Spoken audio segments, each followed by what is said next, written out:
Sir வந்தனான்ற customer கேட்குறாங்க, தாலி கொடி ஹேண்ட்மேட் பெஸ்ட்டா இல்லை மிஷின் கட்டிங் பெஸ்ட்டா? இன்னைக்கு திருமங்கலம் கொடி வாங்கும்பொழுது கிட்டத்தட்ட ஒரு 25 பேட்டர்ன்ஸ் மேலே வந்தாச்சுங்க. ஸோ ஹேண்ட்மேடா மிஷின் மேடான்னு சொல்றதோட ஒவ்வொரு பொருளும் ஒவ்வொரு டைப்ல செய்ய வேண்டியது இருக்கு. சில பொருளுக்கு வந்து மிஷின் மூலியமா அதோட பேஸ் மெட்டீரியல் தயாரிச்சு கையால் பின்னி ரெடி பண்ற மாதிரியும் இருக்கு. சில பொருட்கள் டைரக்டா மிஷின் மூலியமாவும் அவுட்புட் கொடுக்குற மாதிரி இருக்கு. ஸோ ரெண்டு பொருளுமே இணையா போகும்.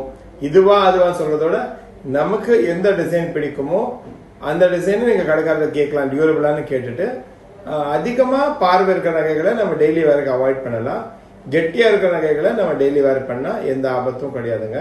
ஸோ இதுவா அதுவான்னு கேட்கறதோட நமக்கு பிடிச்ச டிசைனை வாங்கலாம்.